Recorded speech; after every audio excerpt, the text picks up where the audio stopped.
Hello. Hello. Uh, that's okay, thank you. It's perfect. Nice afternoon, everybody. I'm going to moderate this session. We apologize for the delay. It's because the other started with a delay. We are live. This is what I was said. So we have some participants online. Perhaps some of them are going to react. For the roundtable, you have 1 hour and a half. This is the way it was structured. It was based on three aspects. The first one will be dealing with stakes, the stakes linked with tracking.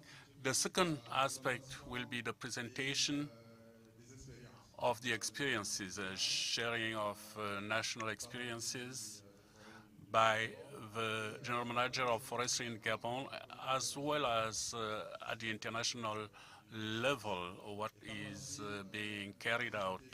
And then we'll have a series of presenters that would talk about digital tools that were developed and tested regarding these aspects of tracking. When we talk about tracking in general, this is a current topic which is more or less linked with the previous panels when we talk about deforestation. It implies the value chain. We can have access on this in both ways. First, via the ecosystem for the tracking of wood to the finished products. Then, when we take the finished product and go back to the ecosystem, we are going to question, for example, was it from a forest managed in a sustainable way? Was the log processed appropriately? Were the stakes in terms of the right of access were respected, as well as the ecological sustainability? We also have social sustainability.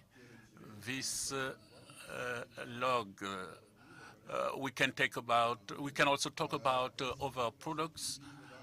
Are the populations around? You have at least three pillars: the ecological, the economical sustainability because of return on investment, and then the social sustainability.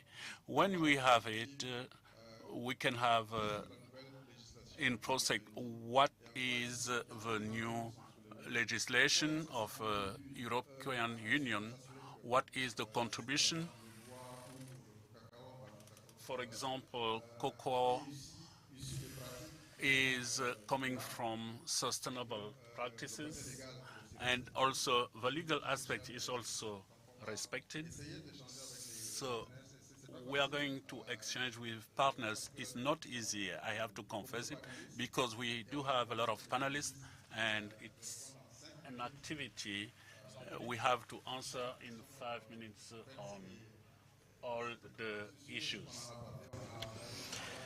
We had an online session, and today we will come back on the same line, and we will do our best in 5 minutes. Why 5 minutes? Because we want this panel to be active. So you won't be able to ask more than one question. So on this session, we will be able to deal with the different points. So we will have 5 to 10 minutes to interact. Without further ado, I will invite His Excellency from RCA to open the session. Thank you very much to all. My name is Hamid Idris, Minister of Water and Forest. This is an opportunity. This is given to me. I would like, first of all, to thank the organizers on behalf of my head of state who gave me the opportunity to come today and explain briefly what the Central Republic Africa has done as far as traceability is concerned and what are the expectations. It is a process that we are engaged with the European Union. This an ongoing process, and with the European Union, we are engaged and we are working so as to be able to trace or to track our different logs up to the final uh, activity, meaning the third transformation. This is something that has been put in place in CEMAC in collaboration with other Congo Basin participants. So we are working sincerely on this aspect. We have experiences locally and some other experiences in the sub-region. So we are working tight in gloves. So as the moderator has said, we don't have a lot of time.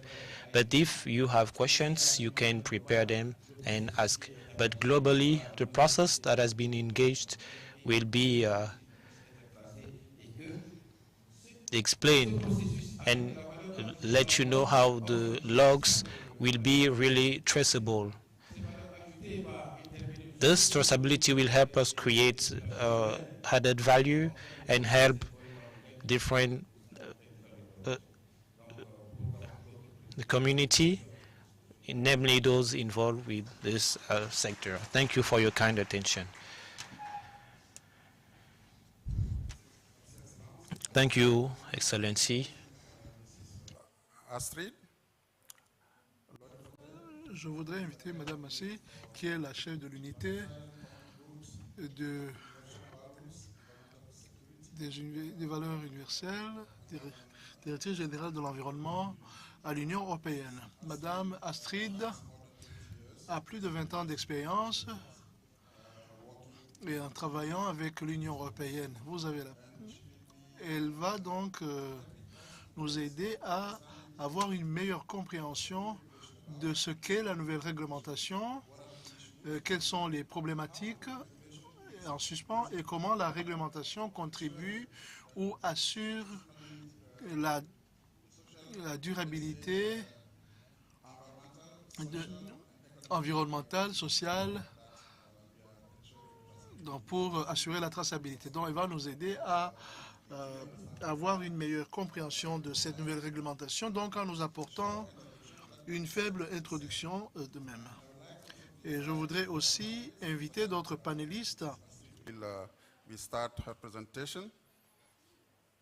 Donc, je vais inviter aussi Monsieur. Now I'm going to invite Mr. Thomas, if you are in the room. Mr. Sambres, we talk about the stakes and opportunities linked with value chains, and as part of his own experience, because he's working for the European Institute for Forest, that is one of the heads in charge of this aspect. He worked with many governments, including Indonesia and in some other Asian countries, and as well as in Africa, who would really have like him to share the experience that he has as part of traceability is concerned. Now we will call on Mr. Bobby to talk about the legal desk, the legal trust, and its contribution. It is mainly as part of traceability. We have to remind that is the general director of the SGS, and before he held many responsibilities in international organizations in terms of multilateral trade. He has a very wide experience that he will see how we can share his view regarding the private sector. We also have Dr. Achille, who is going to give a specific example of in his field, his contribution and how its impact or the impact of the illegal trade is. He has 19 years hold of experience in agriculture and value chains, and he also has experience on many systems existing in different countries. He's going to share his experiences. As I was saying, Please, could you present the new EU regulations, but with the focus on how it contributes to sustainability, the different pillars of sustainability, and to get all the people around to have a clear understanding, because we have some questions and we are proud to have you around to explain to us. Please, if you can be the shortest possible, then it will help us. Thanks. You have the floor. You can, yeah. Yes. So there is a mic there. Hello? We would like to have the panel interactive, so please feel. Yes. First of all, thank you so much to the organizers and the hosts of this event. I'm really pleased to be here today, and I can tell you that we are receiving a lot of interest in our new law. We are receiving a lot of questions, so by being here today, I hope I will be able to reply to some of the ones that are coming from you. I think, as you pointed out, I mean, this is really about the 3 dimensions of sustainable development, and maybe to put this section, this session, which will really talk about why have we included strict traceability, as we call it, in our regulation. Let me take just a step back, and if we look at what is happening, we see a renewed change and ask for a culture of transparency. So we see that citizens and consumers are increasingly asking for more information about the products that are arriving, either on their dinner plate or that they're dressing in, so on. They want to know the economic and social and environmental dimensions and impacts that have been related to this. And it's really linked to that culture of transparency that when it comes to the forest, this has been a big concern that despite many pledges, and we have heard them repeated here, of stopping and halting deforestation, it has continued to happen. So what the EU has decided to do is to really analyze our contribution to this deforestation by looking at the commodities that is ending on our dinner plates or in our coffee and seeing, okay, for these, we would no longer be buying the products if they come from a land that has been deforested after 2020. At the same time, this is very much a regulation that is about sustainable trade, because I can assure you that there are no Europeans that wish to not continue eating chocolate. There are no Europeans that wish to not continue drinking coffee.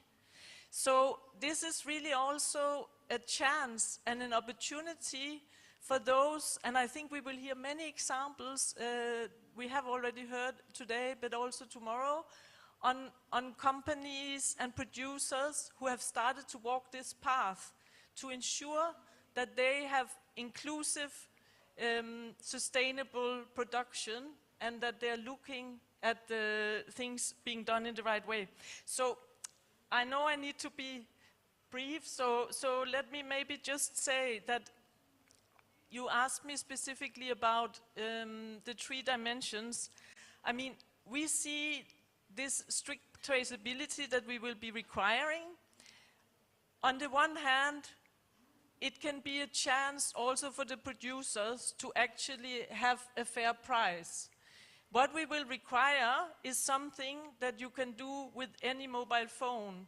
You just need to say, these are the geolocations, the geographical locations of where the commodity you wish to sell has been produced. So it's very simple, it's not high tech. Then that is really responding very much to also a wish in many companies to lower their risks to be associated with various climate change risk, environmental degradation, and so forth. And finally, as I said, I mean, for us, it's also really about the consumers feeling that they can be guaranteed that what ends on their plate is what we in the regulation call deforestation free. So the reason we need this strict traceability and to really know which were the parcel where this crop has been grown is to be able, for those who need to check that our laws are complied with, to, for example, do something more sophisticated like isotope or DNA checking that the crop actually came from that plot. But then again, this is just in terms of the checks to be performed, but this is not a burden that will be put on the producers, and I think that's really important to underline. But I'm looking much forward to hear a lot about the various solutions that there are companies here to present. Thank you. Thank you very much. And I think you put out the finger on two things important. You know, one being the consumer. It is responding to the kind of concern expressed by the consumer there. So they would like to know where the product is coming from, what are the practices behind this product. And then the second part is on the producer. And the producer is those who are producing from our countries, actually, in Central Africa. So, and from these people, they have the possibility, just by, you mentioned that they can use their smartphone just to inform on where the product is coming from, and then the process can start. So the both side, the consumer there and the producer here also are participating, and they can, both can have a fair price. Let's go now to Monsieur Sembre. Thomas, si vous pouvez nous partager. If you can share your experience on the stakes of a particular case, you know, the transparency of the value chains. Thank you, and hello everyone, and thank you for the invitation to come back to Gabon. It's been 12 years that I haven't been here. So at the Institute of Forest, I work in the unit in search of international partners on the issues of traceability, and with different partners, with different subsidiaries. So in Cote d'Ivoire and other countries, and in my origin country, that is France, there are things that we find everywhere that at the end of the day is the opposite of what the world of consumers think. That is the culture of secret, the culture on the traceability. It's very difficult to have discussions and know exactly what are the information today. And it's understandable because in this traceability information, the information is power. It's understandable that some actors do not have any interest in sharing the information in the limits of concessions because of a particular context. And in the same vein, when you look at the trends, it's not just the European market, but it's a real issue. The opacity has a very important cost. It starts with trust. Why are we doing all that? First of all, it's because we want to win trust in order to have credibility on the markets. An opaque traceability is not it doesn't really show trust to anyone. And right there on the spot, the information doesn't flow freely in the administration from one place to the other. When we cannot create the conditions of information sharing, it generates additional costs on different companies that will do the same thing. We will have the same farmers, the same cooperatives, and the same industries and collect the same information. So, what should we do in this context? Well, the mindset should be changed. In some areas, we understood the importance of transparency. This morning, I don't know if you listened to the minister who opened this morning. There was an emotion. They were vulnerable at some point, and it touches. In fact, I was really moved by that. So this is a strength. So we need to find a way of being transparent. In the Forest Institute, we talk about the transparency pathway. It means we do not give all the information to everybody at the same time, but with independent observers, we can share some information in in a way that we feel that the context is ready to receive them. So a paradigm shift on transparency or a culture change on opacity. And this the unique role some organization can play. In the European policies, there's the responsibility of the companies. The companies are responsible. They will be held accountable to put on the market. They also have a role to play for regularization of the subsidiaries. So gather the information, share it, in order to have a reference information system. And the companies will say, there are so many solutions of traceability, so many information providers, and we do not even know what information to choose and what solution to select.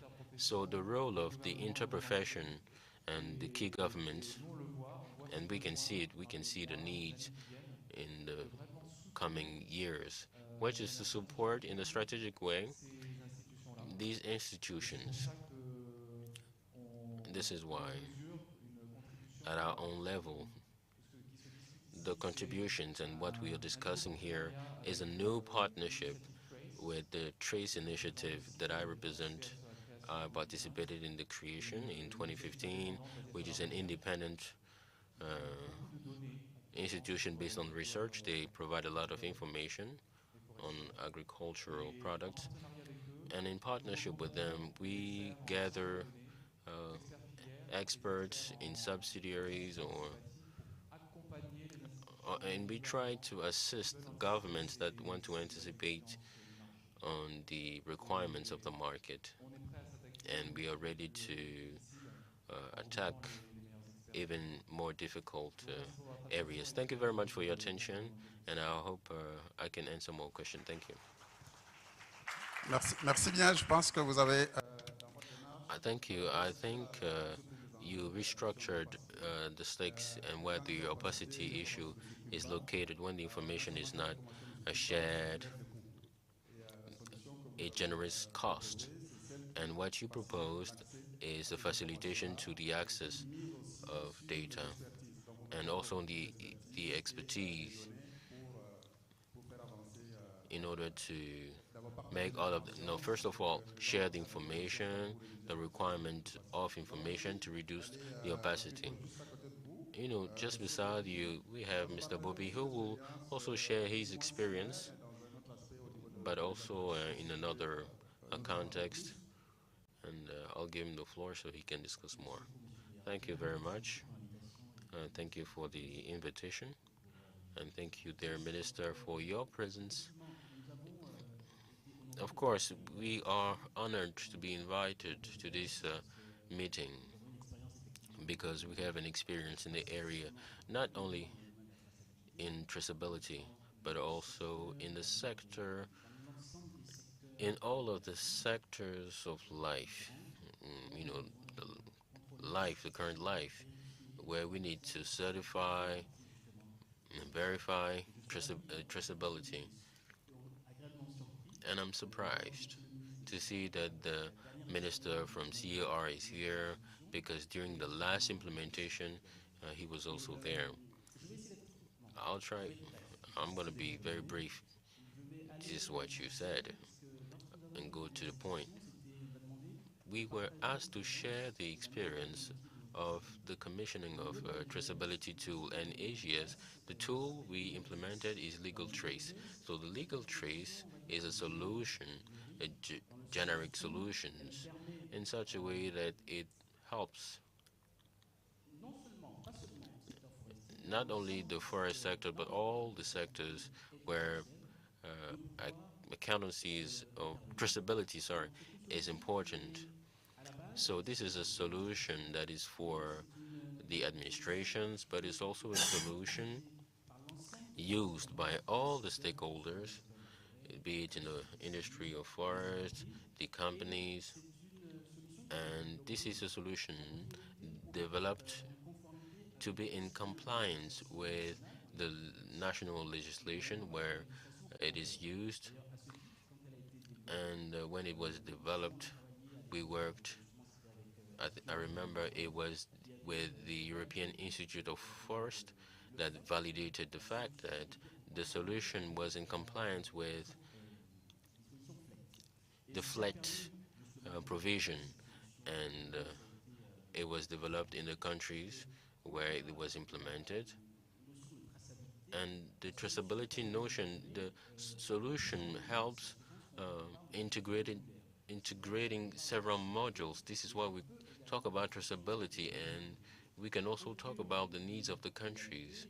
We can include equality, taxing system, the control of authorization, anything related to disputes, the statistics, anything the country needs in the concerned sector.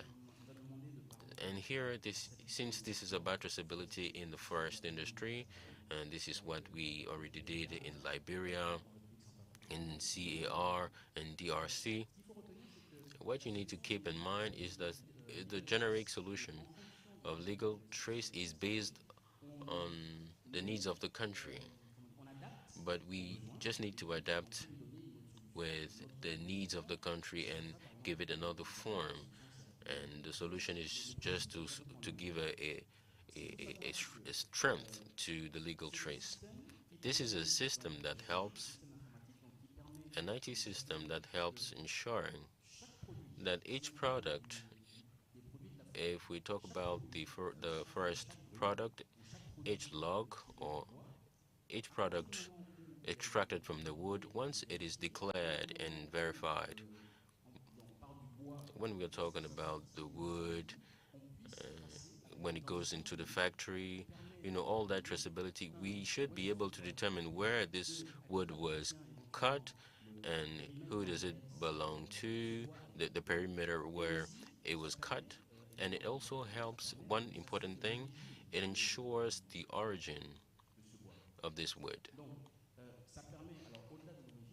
Beyond the origin, you can even go further with the physical origin of the product, even the geographical position of where the wood was cut. And in order to illustrate all that, from the unique number of the wood, you can follow, just like a birth certificate, you can follow the birth of the wood, where it was fabricated, etc. And with precision, it's possible to know if that wood was cut and produced according to the characteristics of the national or international legislation. So for the case of Liberia, and this is a experience sharing that I'd like to have with you, when the solution was implemented, there was a double objective. the operational objective. It means that thanks to the solution of supporting the administration of forest, having Department of Equality of Wood, there was also another objective, an operational, like I said before, institutional, and operational with a service that will help ensuring legality and traceability of the wood. And at the end of this process, we were able, my country, for the case of Liberia, this is the last country where we were set up, it helped met the three pillars we discussed, that is sustainability of the environment, the social and economic sustainability. So if you talk about economic sustainability, we have the aspect of the access to market, which is essential. We want to trace, of course, but in order to protect, you need to generate revenues for the countries where we work. So with the traceability, it's possible to improve the access to markets so that we do not exclude from the world chain. So we were talking about one aspect of the sustainability. So the vulnerability of the environment with the information collected in the system, we can check the we can check if the products are treated according to the national legislation. And the third thing is the social aspect, the population living around the perimeter where the wood or the tree was cut down will benefit directly or indirectly the the wealth generated by the wood. I'll just conclude by saying that this tool, the legal trace that we developed, let's just keep in mind, as any other tool developed here or elsewhere, let's be humble enough to say that it's not they are just tools, and the end results from it will depend on the use that will be made. Just to say that we cannot, it's not possible to control, we can only control what's declared. If you have a scanner, you just have to turn your back, and despite the scanner, you will not see anything. So it's the use of the tool that will make it even more useful. All the stakeholders, the governments in particular, the civil society, and the actors of the private sector. Thank you. Merci, merci bien. Je pense que ça. Thank you. As Madame Astrid said it, she wanted to have information on concrete examples. I think we're getting into the crux of the matter with precise tools. You have IT tools you talked about. You went all the way to the chain. You talked about the dimensions. We will also hear what Dr. Jagu will say concerning another tool, that is the Timber Power, and then we will conclude this first aspect. Thank you. Donc, je travaille pour World Resource Institute et World. Thank you very much. I'm working for World Resource Institute, and we are specialized in data production, high value data quality to help government to take actions. We are working in the sub-region since 20 years to product geospatial data in the private society. So we have developed by starting with a steering pilot experience in Congo.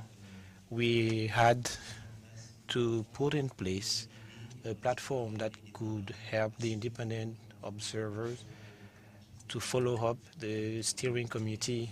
So we started from that point, and we knew that at the end of the process it could contribute to the license issuing. But from 2006 to 2017, we didn't get that permit, and at the same time we started to work with DRC, and we thought of changing the name. Instead of saying FTI, that is the well-known brand, we changed the name by Open Timber Portal.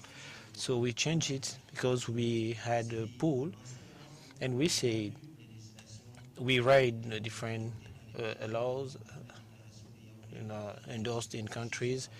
We have the Yaoundé Declaration,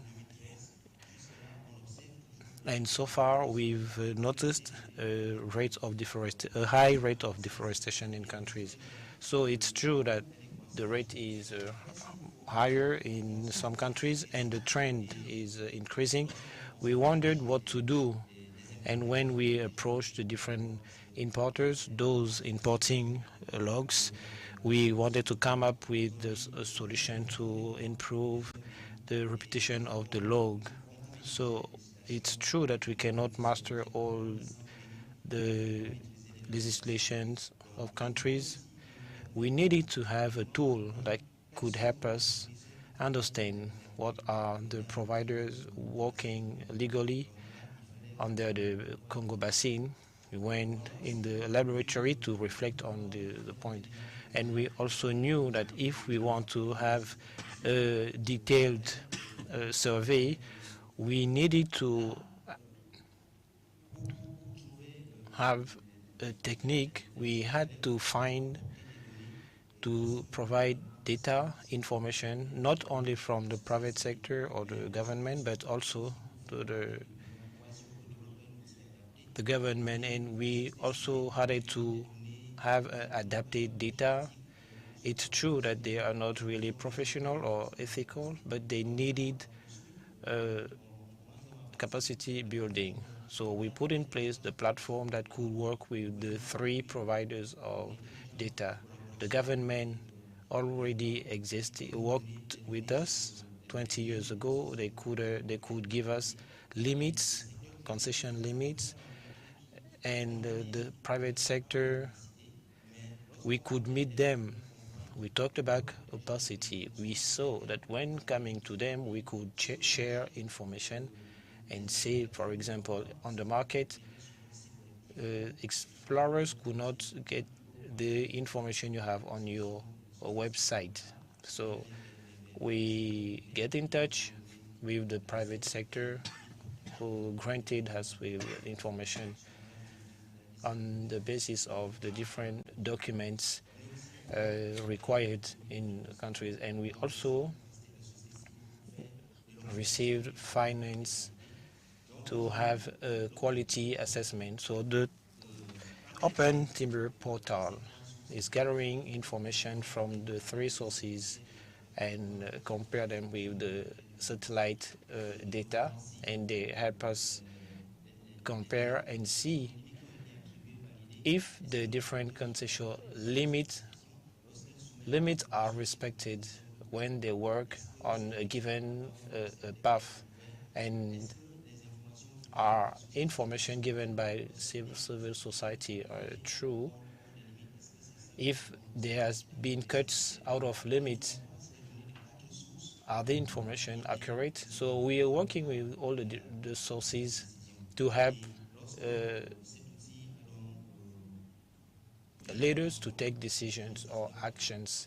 So in 2019, in DRC, we were extended from DRC, for example, to Cameroon through Gabon.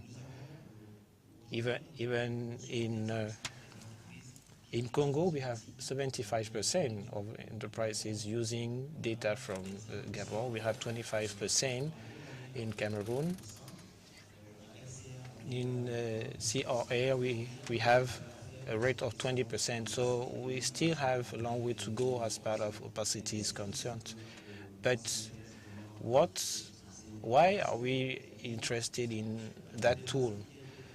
The issue raised at the beginning was to put in place a tool, And those who, but we needed people who are not used to those aspects be trained. So when we submit documents on the platform, we need to indicate with colors if there is conformity or not.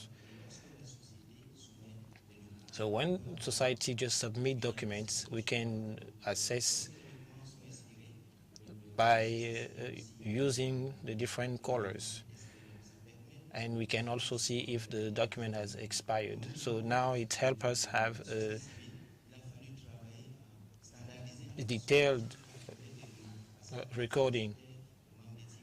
So there were challenges regarding the lack of ethics, lack of training. So we put in place a kind of matrix that will help us and say whenever you observe, you need to compare them with the different law that exist.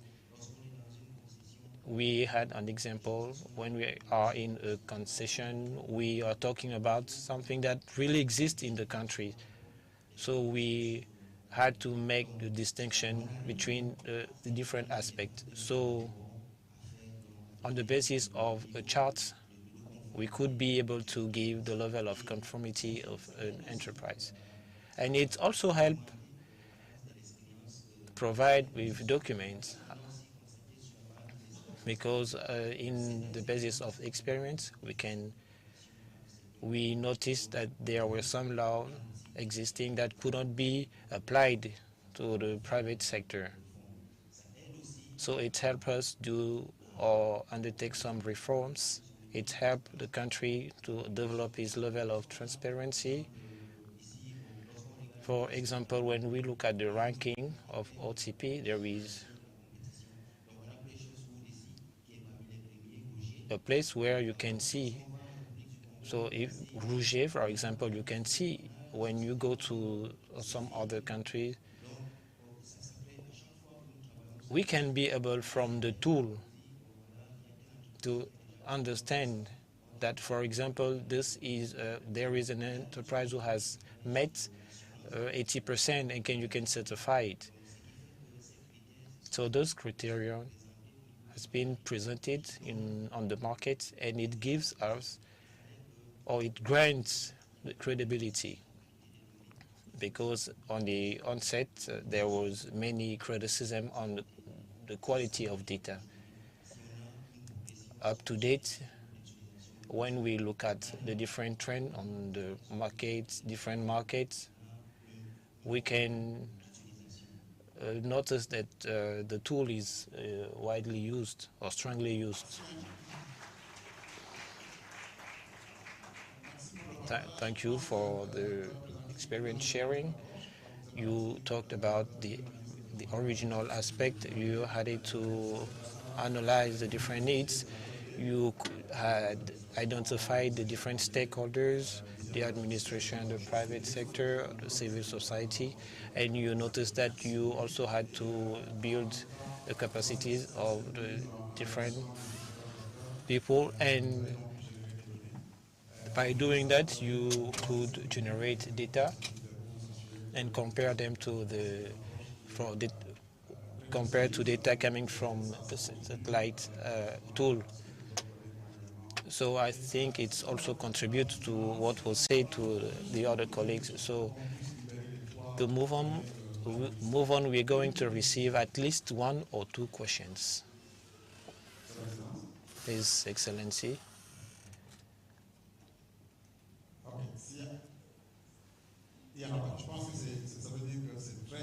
There is no questions. It means that it's crystal clear. So you remain in the room so that those who really need more information can come close to you. So we want you to applaud. So as to freedom, the minister is still with us. Sorry, we're going to invite 3 other panelists who are going to talk about other points. We are calling on Wendy, who will talk about The styling, Jean-François Chevalier will talk about another tracy or traceable tool, and Inaris will be there with the last panelists.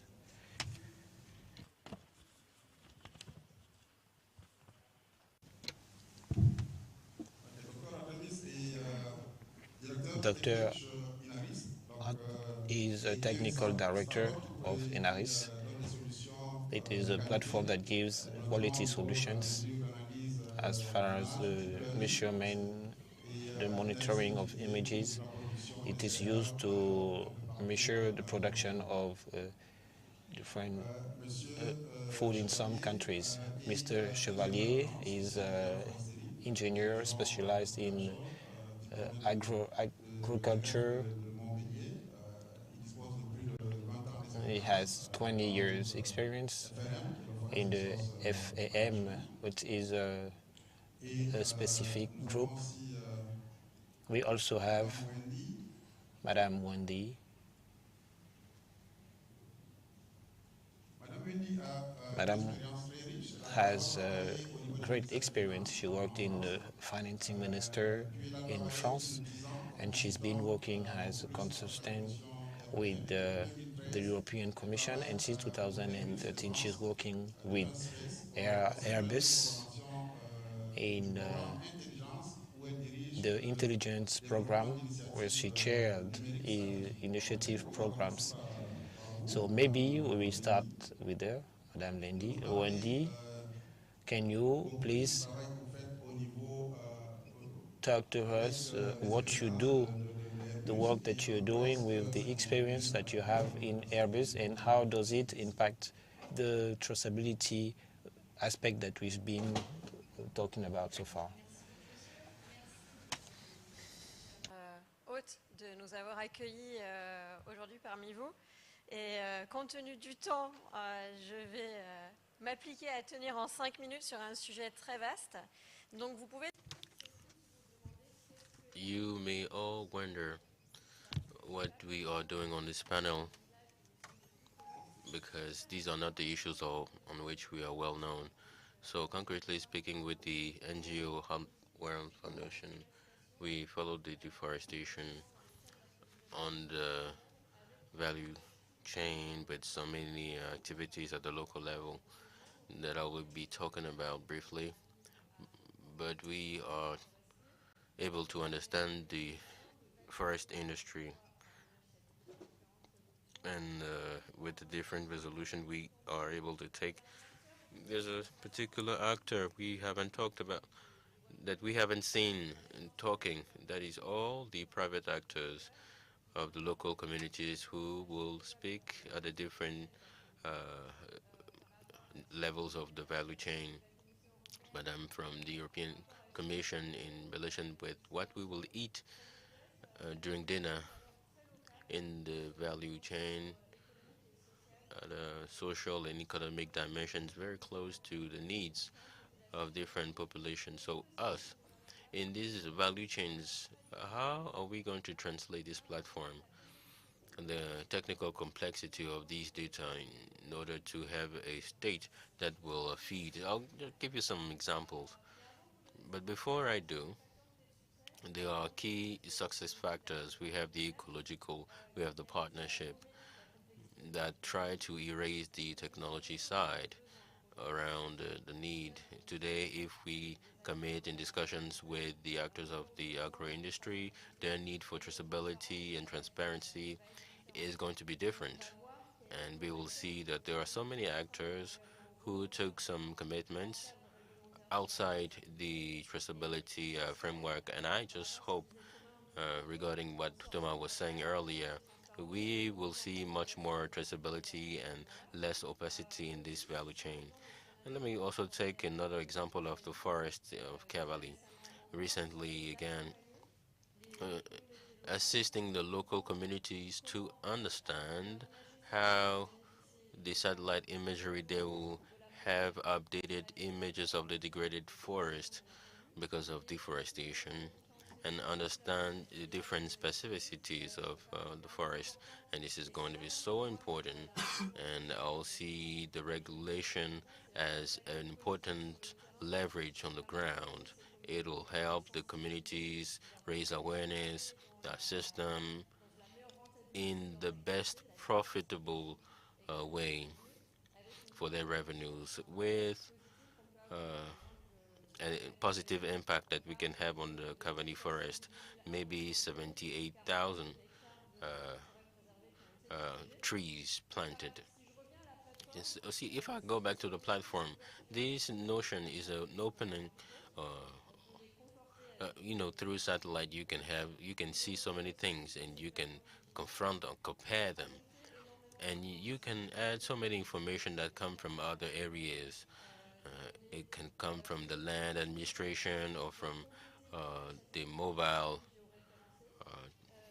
technology, and that can add information on this whole technology. And with the companies, we can try and understand the diversity of this chain that can be made up of little farmers and great farmers. But the tool, in our opinion, helps with the other European regulations.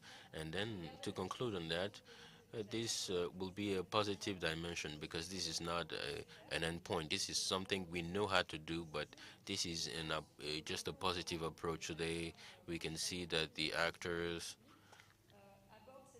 are trying to deal with this in a global manner. We talk about deforestation and all of the ecosystem and biodiversity and the aquatic biodiversity as well, with a positive approach on the ground. So thank you very much, and I'm open to questions. Thank you. Merci bien. Votre I think your approach is original because you explain it's not just the interpretation of satellite images, but try to go beyond. And the fact that you assist communities in understanding what these images are saying, and these images can also be used. And it's not just about the satellite images. You cross them with the data on the ground, and there are other data that are not captured by the satellite that have nothing to do with the satellite, but with the land administration rather. So this is a very robust system, and it takes me to Mr. Chevalier, who will talk about another tool. Another tool. You can introduce yourself. Hello, everyone, and thank you for the opportunity to present this tracking system. So this tracking system is a service deployed in the economic area of Kok. This is an economic area located 25 kilometers from Libreville and specialized on wood processing. So the objective of tracking is to ensure legality and traceability of all logs that enter the economic zone. This service was developed on request of GSAS that is located in the economic zone and that is operating for more than 4 years now. So we have two partners that are implementing this service. The RFM Group, who is a leader of forest engineering in the Congo Basin Forest, and this NGO works on the right of population. So the partnership brings a very good knowledge of the actors because there are so many of them, but it's very easy to decipher them. There are so many operators, sub-operators, and there's a total independency and transparency. So the first step of this service is a process of due diligence and equality. Each candidate will provide logs to the economic zone. We'll go through this process. We have a benchmark that was broken down in different varieties according to the candidates. It can be a transcription for land administration or for forest or for simple wood. So we will study and we are open to any type of candidates. So the risks on which we work, there are so many of them. Some will help us have access to the forest industry and practical cases on the ground, going through issues of taxes and social regarding the workers or the neighboring communities, and also on the value chain or the supply chain. We look at the system of internal tracking, and at the end of such a process, of analytical process completed by a visit on the ground, we deliver an attestation of tracking that will be available for a specific provider for a species of wood, and this attestation is valid for 1 year. The system was done in such a way that is coherent with the requirements of the export market. For example, it's totally compatible with the requirements of European uh, laws, and it helps the processing factories of the economic areas to give value to this in the commercial contact that comes next. So this is a system that is totally mature and operational. We examined 110 providers of logs. Some of them were validated. Others go through a phase of risk mitigation to raise the level to take it to the certification, and others even abandon the project to deliver logs to Dunkirk area. So in the beginning, we delivered 110 attestation because this is a long-term project. Every time we have a request for attestation, we take the time to deal with it. The filtering was also effective. When we came into the area in 2018, there were about 100 providers of logs.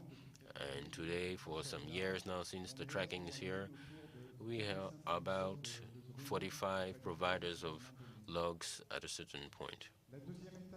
The second step of the service is to receive logs that come into the economic area. We have observers. They can be at the railroad, they can be at the road, or maybe by sea, by the sea, like I said. And we have inflow uh, that is increasing. In 2019, we were 190 meter cube on average, and in 2022 it was 95,000 meter cube per month. So globally, for 4 years, we checked up to 3.8 million meter cube at the entrance of the economic area. That is about 30% of the national production in the same period. So to conclude with the reduction during these 4 years, I think the service has a real impact on the governance on the sector, at least on the actors who would like to provide wood in the economic area. We just help secure some revenues of the state in such a way that the candidates can be accepted. They need to be in line with the social contribution. up to date with the contribution. So we are included in almost all the official visits of the economic area of COC. They need to come to us. And one last thing, this is a service funded by the economic subsidiary, so it's like there's no cost for the state. Thank you. Merci bien pour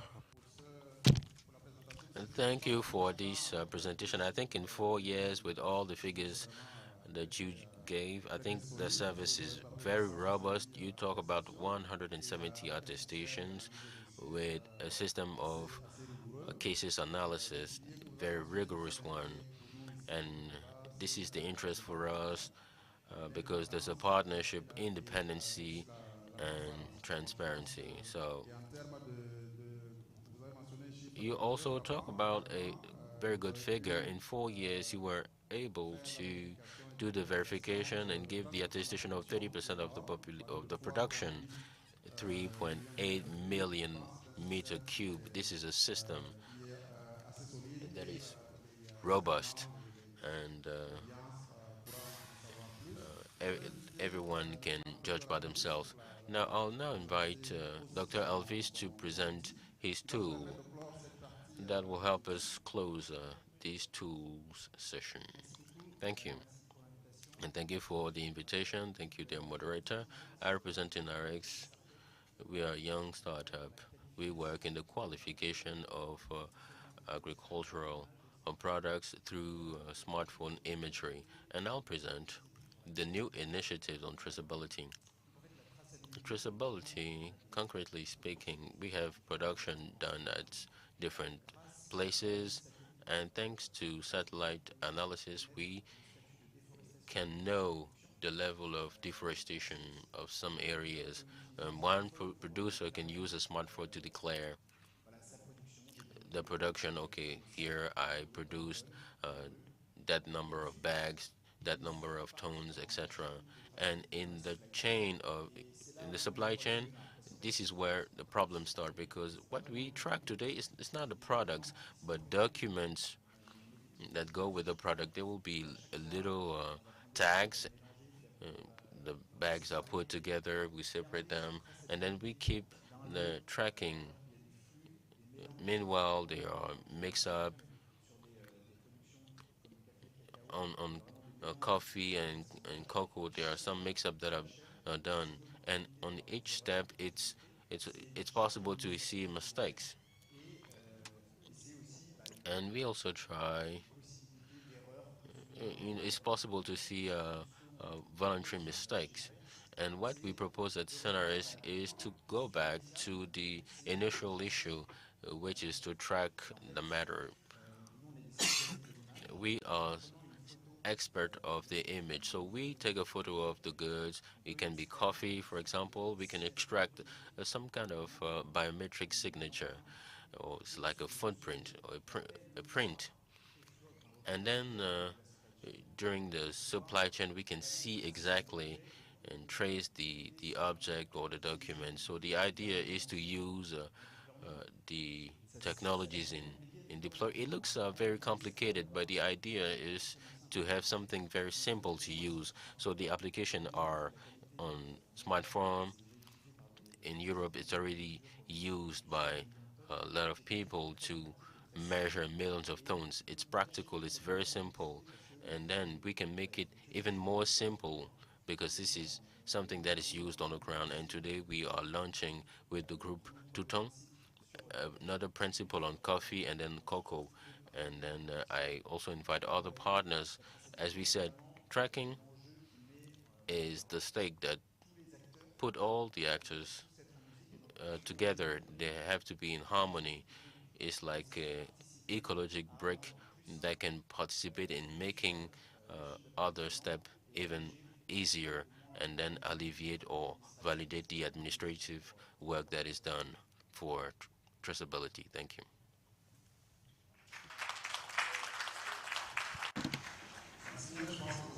Thank you very much. I notice that you were as simple as possible in your presentation, so we don't have enough time because my workmate is waving that we are up to the time. But if there is a question that can be asked, my name is Apolli Bertrand from Omar Bongo University, and now I would like to extend the atmosphere. It's not a very outstanding question. We were told, I'm talking about Madame Airbus, if I may say it this way.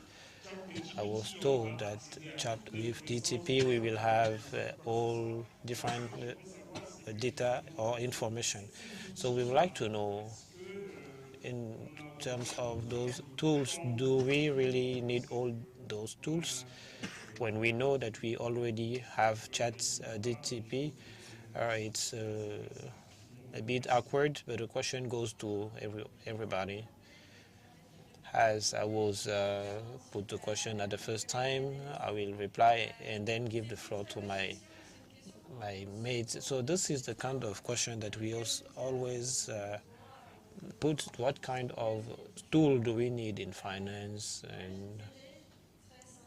But I will say that we have to use all available tools, operational tools, and see what we have, what we're looking for, additional information. So it is a tool that has been put in place many years ago to know the deforestation parameters, and we also have to use the good data at a good time or timely to understand deforestation. We don't need to have an image. We don't really have to get it, but we need to have the timely data. Maybe if you need one image or many images daily, you can have it. But you will also have this information system that will help you treat it, and it will literally be affordable for you. And this is the choice that you should, the choice we should make as part of tools to use. And with the other partners, here are where we have some differences. We may go to understand what are the needs in terms of data or timely data, maybe, if I may say this way. As I was saying, we're doing the deep learning. ChatGPT is an interface that helps us interact with the system. There are initiatives. Maybe Google has a project where they want to create interfaces for agriculture in forms of chats. So the interface aspect is a kind of interface that can be interesting and link all the different actors at the heart of the system. And then I will back up Wendy. It is an interface. The heart behind is a very time-consuming experts and monitoring work, and the combination of the two aspects will be useful. We should not really just put a chat box that can confuse. Okay, thank you. Now I'm going to give a round of applause as the three panelists are leaving. Thank you. I know the protocol waves me by saying that minister is going to leave. So now the three panelists can leave, and then we are going to invite two experts that can share the national experience as well as international experience. We are inviting Dr. Moussavo, Gislain, and Dr. Aurélie under your acclamation. As it is Gabon who is co-hosting the summit, we will make the sacrifice to have 3 minutes to talk. I know Dr. Aurélie had a PowerPoint presentation, but we would like you to give it in short words.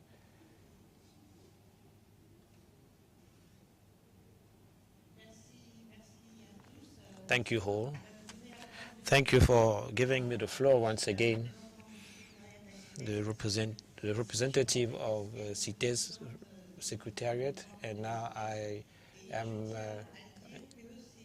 on behalf of the committee. And I would like to say that it is the first time that this position is given to Francophone, or 37 years since this committee was put in place. Thank you very much. So I wanted to talk about the tree program, a program on trees. This program was put in place to see the over-exploitation of tree species with great values. And as you know, the CITES is international constraining text that guarantees the international trade of fauna and flora will have an impact threat. So the objective of CITES is to have a legal, long and traceable trade, hence the relationship with today's panel. And also, as part of the project on trees, it was financed by the European Union, which is also a member of CITES, has an economic and regional organization. And the European Union invested 8 million since 2019. No, it was 7 billion since 2019. And they invested projects aiming at putting in place measures that will preserve important trees. 20 projects were financed, and including the one in Gabon for the Kevazingo trees.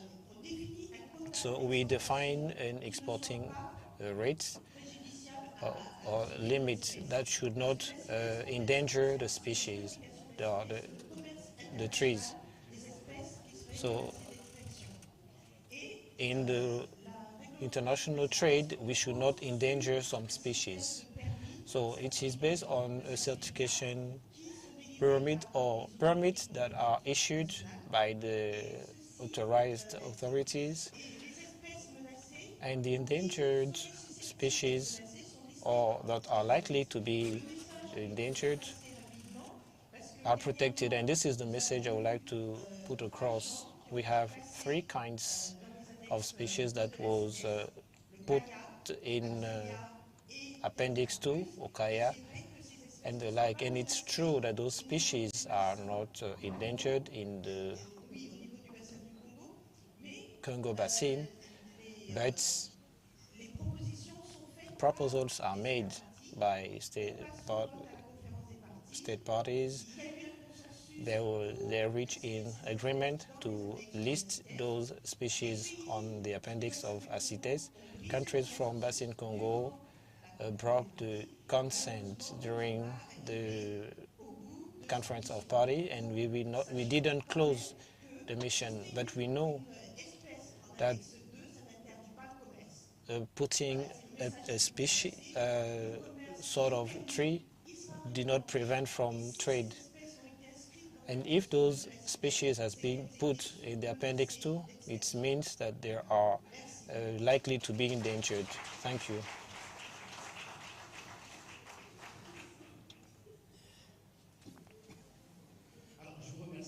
Thank you very much, General Director of Forest, Gabonese Forest. And I would like to talk about the way we put this legality in place.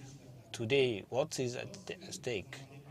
When we talk about all the different systems that come to check and assess, the issue is when we have a log or timber that is sold abroad, the question we put is it legal? But I would like to say, if we have a log leaving the French market or the American market to go to another market, we don't ask the question. Why? Because the document that has been issued by the French or American document is systematically legal. But the reversal question will be put that if the document has been issued by the Gabonese issue, does it guarantee that it's legal?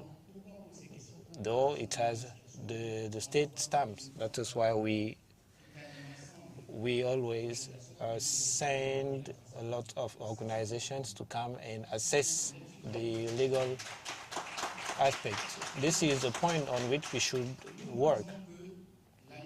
And we say that legality and traceability then from the states. We need to believe in states. We need to ensure that they are issuing good documents. How will we do it? We may take open timber portal, you will find a document and see that the PAO has been validated. Do they come back to the state to assess the authenticity of the document? No. How are we going to rely on a document found in independent document? When you have a document issue, we need to ask to the major city to identify the document. So the aspect of identification and traceability should belong to the state. And this is what we're implementing. So in Gabon, we will have e-governance or e-global governance to meet or address those questions. We're trying to put in place a database called the e-governance. Inside, you will have a lot of geographical database. You will have all the different permits. You will have all documents related to land management. And I think that those documents already exist in some other countries. And this is what we are doing. Concessions, permits, all this document will be inserted in the system. And we also have to have an assessment. We will have all documents related to the different geographical area so that you will not even be able to go elsewhere to go and check, but only go to the state website and go and check. And it will also help us settle the issue of traceability. That will Et c'est l'État seul de le garantir que le produit guarantee that the produce can be traceable. In addition, on the system, we will have all documents. We call it e-document. So it is a digital document, and we may be able to check at any time. When a document is submitted, you can check, you will be able to check. In addition, we will also have all the operators and know whether they are legal or not.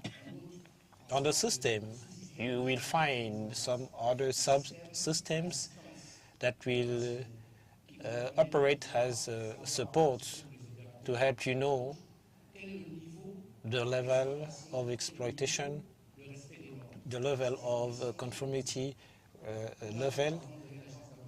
Maybe in Gabon, you have a National Agency of Special Studies whereby you can go and check. So on the system, you will have all these information related to all categories and subcategories. So I want to say that Gabonese authority and the other are doing their best to put in place this aspect of traceability. And the other states should also do that. Those sharing international market should truly speak with all states so as to avoid to multiply the same thing, or maybe try to avoid the red tape when it comes to verification. So it is a matter of confidence when we have to develop platform. Everybody should be able to have all the different traceability elements related to transparency, accountability, and the like, and be able to know that the timber produced on how market is reliable, and this reliability will give trust to the logs. That is what I wanted to insist on this aspect. We will have an online system containing all information and will help us have a platform that can enable the different stakeholders to have information and then even guarantee. So what even the state cannot guarantee, and then we will recover this confidence. Thank you very much. I think His Excellency, Mr. Idris, wanted to react. I also want to soften what the director has said. What we don't know, all documents are validated by the government. It may be operational plans, it may be the cuts level. These are all documents, and it is those documents that will enable the traceability. But we realize that all documents or information are not taken into account by the state. That is why we wanted to reassess the system, have a traceability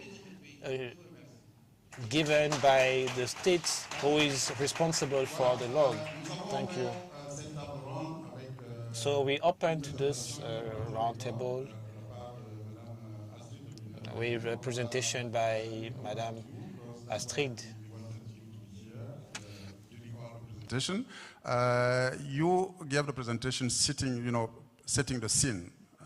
And now that we are kind of concluding what will be, let's say, after hearing, because you said that you were eager to know what are the solutions and things like that, and I think we witnessed some solutions. We would like to hear from you. Are these solutions, going in the good direction? And also there are some concerns that are expressed by the Minister and the Director General of Forestry of Gabon in terms of, considering or taking into account decisions that are taken by the government or finding the way, to consider these instead of providing other regulations like that. So just in 1 minute, thanks.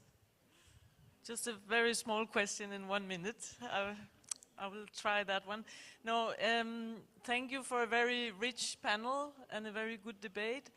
I think one of the things I think was a red line throughout all what we heard today was the need for this culture of transparency, and that we actually have the tools to get there, and that we have many good examples of things we actually have been working on for years. And I'm really glad that there were several examples on all the work the European Union has been doing together with a number of partner countries on making timber legal, sale of timber legal. This is really also the core of our proposal has been built on the experience we have had from this wood sector. But as we have seen deforestation moving on to other commodities threatening the forest, we have expanded what we used to call the timber regulation, and this is where the deforestation regulation now has this broader scope on more commodities. I want to also come back to one thing that was mentioned by several people, responsibility. So who is it that will be responsible for using all this, what some colleagues also talked about, that may sound like very fancy technologies, it might sound like very expensive technologies, and this is where I think there's a lot of proportionality in the law that we're proposing. We're really placing the responsibility for having a proper statement with all the right information is for that company that is playing at the European market, that is putting the product on the European market. So it's up in the supply chain. So these companies need to take the responsibility and look throughout the supply chains and know what is going on and get the information there. That means, as I said earlier, that for the local producers, it will be possible with a simple mobile phone to be able to provide the necessary data. So we look much forward. Another very important part of the regulation is a very strong focus on international cooperation. So we will look forward to continue that cooperation with all our partner countries. Thank you. Okay. Thank you very much. So now, je vais inviter... Now we are going to invite His Excellency, Madame Rosalie. We are very sorry because we knew that you should go to another meeting. So thank you for being there. So giving you the floor for the closing remark. Jeremiah, I would like to thank you for the honor given to me to conclude on the topic that is important for our countries. We see the wealth, then we heard important terms, and the first one is confidence. We need to be confident among one another to those buying product in our countries. We talked about governance, the governance of the different products that we are producing. It may be wood or some other product. We also talked about the situation of different regions. Does this tracking concern only the Congo Basin or other countries? That is why there is a difference as part of. That is why in the AU regulation there should be a particularity on region because deforestation in the Basin Congo represents 1%. When we say that deforestation increased because of agriculture, it's not true for the Congo Basin. It may be true for also for other regions. So we need to have a peculiarity implementation of regulations of the European Union because we thought that we just wanted to prevent the exploitation of our products. So the only thing we want is those products going to the European market be legal. We also notice that there are many tools that are put in place. It's true that we have the political will. If there were not political wills, we wouldn't know about the different tools. We know that we've been working with governments. It means that our countries are accessible, and they are also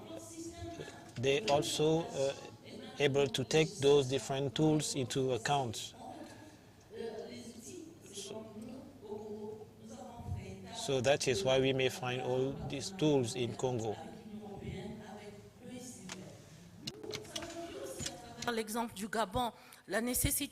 Through the example of Gabon, we also pointed the need to computerize all the system. We actually the forestry systems are remote compared to our remote to our cities and need some data and some internet connection. And this is a very important issue for us because most of the time in the rural area it's not easy to have even power or simply a connection to internet. What I got from this panel is that I can see there's a political desire and the partnership between the various partners that would like to work together for this to improve this forestry system. And there is a strong desire that the European market will be open to the African network. So we are going to work together for capacity building, for transparency, and so that our international cooperation can improve. Thank you for your kind attention. Merci. Thank you. Panelists, please kindly come around the minister.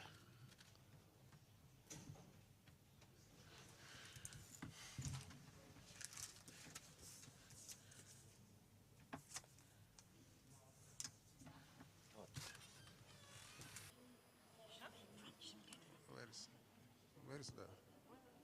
Yeah. Approchez les photographes.